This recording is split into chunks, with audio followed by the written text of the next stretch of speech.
you and I.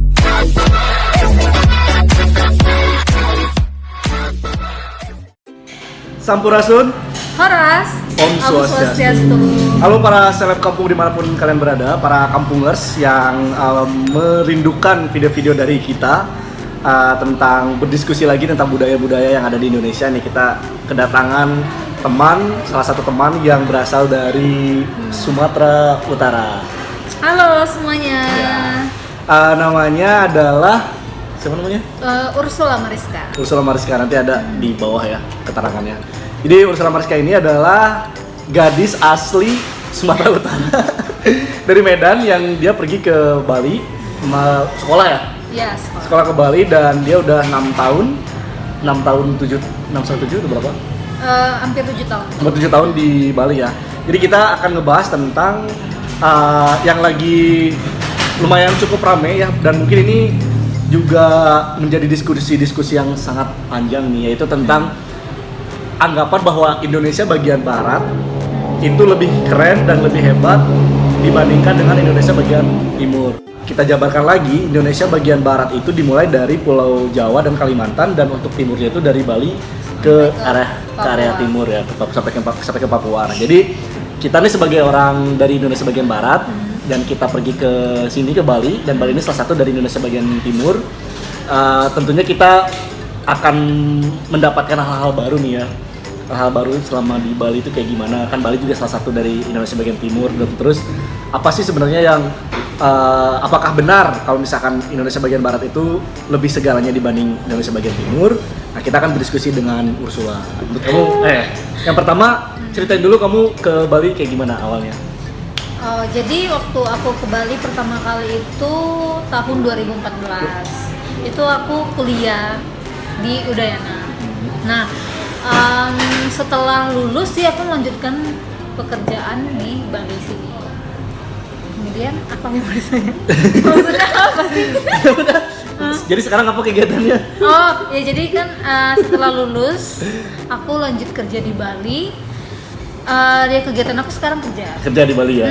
Kerja di Bali. Jadi awalnya sekolah terus di Bali. Jadi mungkin di awal-awal kita pasti pernah merasakan yang namanya apa ya, kayak perbedaan budaya tuh. Shock culture gitu ya. Nah benar, shock culture. Jadi pernah nggak ngalamin kayak gitu dulu awal-awal kayak gitu? Iya, waktu awal-awal kan. Jadi sebelum aku datang ke Bali nih, jadi aku punya stereotip gitu loh tentang Bali. Nah, jadi kan kalau di Bali itu kita tahu kalau pariwisatanya itu begitu terkenal. Betul. Nah, dan aku pada saat itu berpikir kalau kehidupan di Bali itu terlalu bebas, gitu. Nah, dan itu terlalu bebas apa sangat bebas? sangat bebas. Nah, itu salah satu stereotip aku sebelum datang ke Bali. Selain pergaulan yang bebas, aku juga berpikir kalau Bali itu apa ya namanya? Aku berpikir kalau misalnya di sana apakah ada yang sesuku sama aku gitu, atau semuanya benar-benar cuman orang Bali gitu kan. Itu stereotip sebelum aku datang ke Bali. Sempet juga kayak teman-teman di sana itu kayak bilang gini, kayak teman-teman aku yang di Medan bilang, "Ih, ngapain datang ke Bali? Di sana gini loh, harus hati-hati gitu." Kan. Tapi setelah aku datang ke Bali, awalnya memang aku melihat Bali itu kalau untuk apa sih namanya, tempat-tempat wisatanya memang bagus-bagus ya. Begitu nyampe datang ke Bali itu kayak terpukau gitu ngelihatnya. Tapi setelah aku menjalani kehidupan di Bali dan aku ngelihat kalau ternyata pergaulannya tergantung dari individunya. Tergantung dari individu. Jadi sama aja ya sebenarnya. Iya, sebenarnya sama aja. Kalau kita pun mau bebas, kita bisa bebas aja di mana-mana. Tapi setelah aku datang ke sini enggak juga. Ternyata aku juga dapat teman-teman yang masih gimana ya? Ya masih tetap memegang teguh prinsip yang ada di dalam keluarga mereka kayak gitu. Terus aku juga pas datang ke sini ternyata banyak banget loh ternyata yang sesuku sama aku gitu. Jadi pada awalnya berpikir bahwa di sini bebas banget ya, di Bali itu bebas banget. Bebas banget. Dan kita akan ke bawah gitu sebenarnya. Tapi sebenarnya ya itu tergantung dari kitanya ya, kita mau milih yang mana gitu kan. Kalau misalkan aku sih setuju dengan stereotip yang tadi. Cuma aku ada stereotip lain yang mungkin ini agak sedikit stereotip yang bodoh ya mungkin, atau kayak gimana. Karena gini, aku berpikir di Bali ini kan pariwisata ya. Nah terus aku berpikir orang-orang di Bali ini bisa bahasa Inggris. Oh.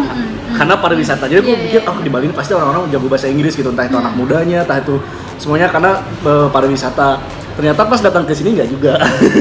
Nggak juga. Jadi teman-temanku tuh yang maksudnya yang masih muda-muda juga mereka nggak semuanya bisa bahasa Inggris gitu. Jadi sama aja kayak kita aja kalau mau belajar bahasa Inggris ya belajar gitu. Iya, iya. Nggak istilahnya utama pariwisata bahasa Inggrisnya juga mereka otomatis jago. Jago, Nggak gitu. juga sih kayak gitu. Terus yang kedua, stereotipku adalah orang Bali itu karena dekat pantai jago berenang.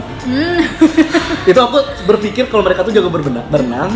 Dan setelah kita jalan-jalan bareng ke Nusa Penida, itu teman-temanku yang orang Bali itu ternyata ada juga yang nggak bisa berenang. Jadi stereotip itu nggak benar jadinya.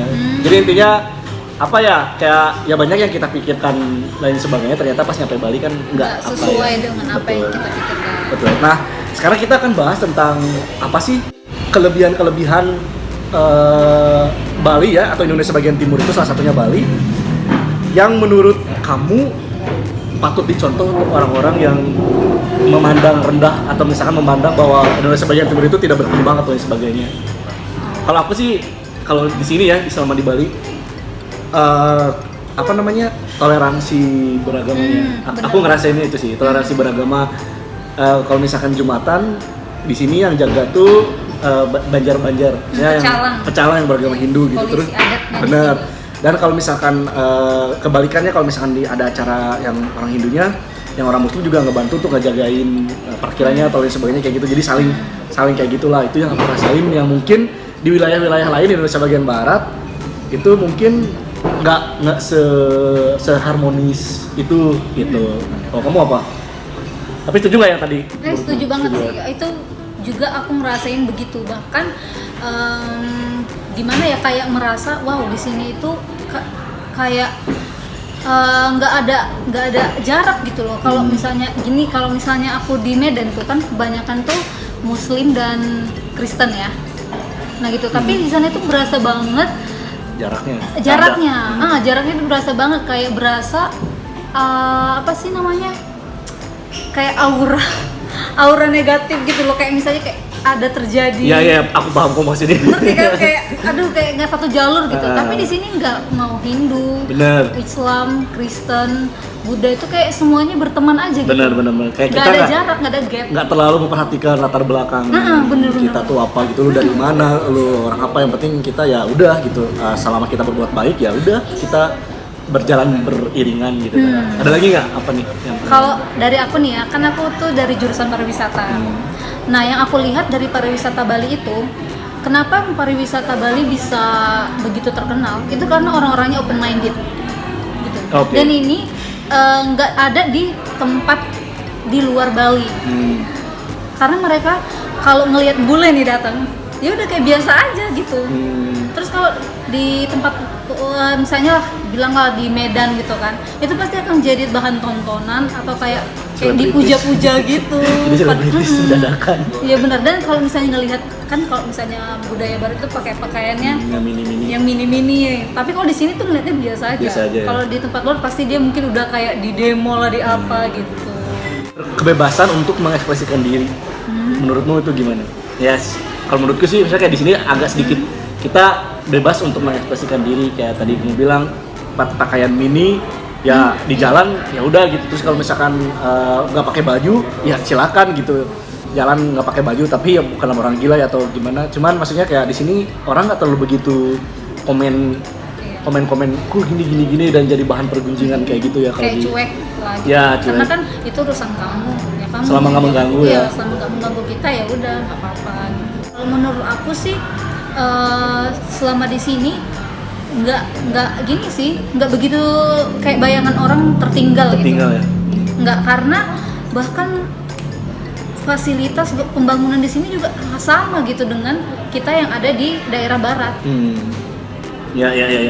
Dan bahkan justru sebenarnya Indonesia bagian timur itu lebih kaya dibanding Indonesia bagian barat ya. Bener. Karena SDA-nya masih melimpah ruah dan belum terjamah sama sekali. Ya, kalau misalkan mereka diberikan akses yang istilahnya yang bagus, pasti kok bakal ke eksplor tuh wilayah bagian-bagian timur. Aku aja pingin ke Flores, ke Nusa Tenggara Timur, ke Sumba, atau pingin banget ke daerah-daerah Papua gitu kan.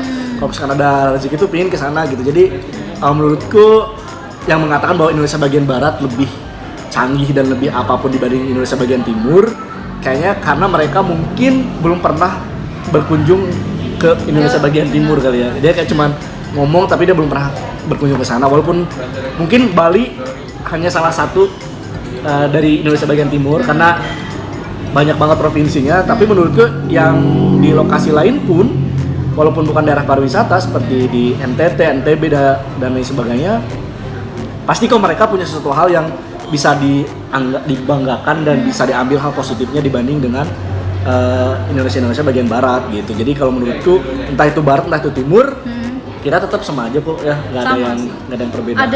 Ada kelebihan dan kekurangannya masing-masing. Kalau misalkan masalah orang timur galak-galak atau misalkan apa, ya banyak juga kok orang barat yang sama kayak gitu. Jadi itu tergantung dari manusianya, nggak bisa kita menggeneralisasikan. Betul ya? Betul. Kayak gitu guys, buat para kampungers dimanapun kalian berada. Jadi kalian berkomentar karena belum pernah bertemu dengan orang-orang yang yang berbeda. Jadi kalian masih dalam satu ruang lingkup yang itu aja. Mungkin kamu ngerasanya kayak aku juga mungkin kalau waktu kecil karena lahir di keluarga muslim dan tidak punya teman yang beda gitu ya. Jadi kayak ya udah gitu kan. Tapi ketika punya teman-teman yang berbeda, jadi semakin mengerti seperti apa mereka dan kita bisa orang ini seperti ini, jadi kita harus seperti ini gitu kayak gitu. Jadi lebih kalau misalnya kita kesini tuh kita jadi lebih ngerti nggak sih dan lebih paham maksud dari agama kita gitu. Jadi lebih berasa karena kita merasa di sini kan minoritas gitu kan. Tapi ternyata kita minoritas tapi tetap dihargai. Tetap dihargai, benar. Itu sih ya benar. Agak berat ya. So ini terjadi guys. Jadi ketika di mayoritas yang ada mungkin suatu wilayah yang mayoritasnya A dan ketika ada minoritas ke sana tuh diintimidasi gitu ya. Benar. Diintimidasi, tapi yang kita rasain di sini tuh nggak ada seperti itu gitu. Kita sama-sama aja selama kita nggak ngeganggu ya fine-fine aja gitu. Nggak ada yang namanya intimidasi, nggak ada yang namanya perbedaan dan lain sebagainya kayak gitu sih. Bener nggak? Setuju ya kalau masalah itu ya? Aku ada satu lagi sih yang aku sangat takjub juga di Bali ini. Tapi ini Bali sih ya. Kalau di tempat timur yang lainnya aku belum tahu juga sih gimana. Kalau di Bali itu aku acungi jempol tentang keamanan dan kebersihan. Iya benar keamanan benar. Keamanan, jadi kalau di Medan ini kalau di tempat aku pasti itu kita berhentiin motor aja sedetik kemudian langsung hilang. Itu bagian barat loh, Indonesia bagian barat. Tapi kalau di sini ampun aku amazed banget sih sama Bali. Betul. Itu jarang banget terjadi. Ya, ada istilah katanya kalau misalkan kita nyimpen motor terus kuncinya lupa itu pasti tetap ada motor di sana. Benar-benar tetap bakalan ada. Aku beneran terjadi. Iya. Jadi kan aku tinggalin motor tuh di parkiran kampus. Lupa ngambil kuncinya. Aku nggak nyadar sampai aku pulang ternyata kuncinya masih nempel di motor dan motorku nggak masih tetap utuh ada di situ gitu. Nah itu aku setuju sih. Di sini aku jalan jam 11 malam, jam 12 malam, jam 1 tuh ngerasa aman aja sih, nggak ada takut ancaman begal atau apa manusia ya, karena di sini keamanannya benar-benar saya acungi jempol. Dan ini rahasia-rahasia ini harusnya sih dibagi ya ke provinsi lain. Kenapa? Atau mungkin memang karena budaya di sini yang begitu taat dengan aturan adatnya, karena di sini juga di Bali juga adatnya masih kental banget ya dipakai gitu. Kalau misalnya di tempat-tempat lain kan adat hanya kayak identitas gitu aja, misalnya saya orang ini, tapi nggak tahu secara pengaplikasian di kehidupan sehari-harinya dipakai atau enggak gitu kan. Kadang kan kayak saya orang Sunda, saya orang Batak, tapi kadang ngomong pun kita masih nggak bisa gitu. Apalagi budaya-budaya lainnya. Iya. Itu sebagai generasi selanjutnya mungkin kalian bukan hanya menganggap diri identitas kalian dari mana, tapi kalian juga harus mengimplementasikan apa yang nenek moyang kalian ajarkan kepada kita, yang baik-baiknya ambil gitu. Bener nggak? Asik. Itu aja teman-teman ya, para kampungers dimanapun kalian berada, diskusi kali ini dengan Ursula. Jadi kita nanti bakalan banyak lagi konten-konten ke depannya. Ini baru pertama ketemu ya. Iya, baru banget. Betul, dia juga seorang YouTubers. Kalian bisa cek di apa nama channelnya?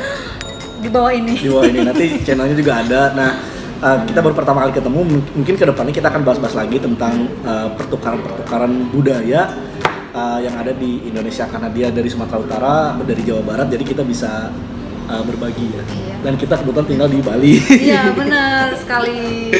Oke teman-teman. Oh ya, penutup deh. Iya, iya. Ajarin aku bahasa Sunda apa gitu. Penutupan. Penutupannya. Hatur nuhun tau kan? Oh, hatur nuhun ya. Oh, itu sama ya kayak Jawa ya. Jawa matur nuwun. Matur nuwun, kalau Sunda hatur. nuhun. Oh. Nanti kita akan ada konten tentang bahasa juga ya. Oke. Siap. Baik kalau begitu, sampai jumpa di video selanjutnya. Hatur nuhun, matur suksma. Matur suksma.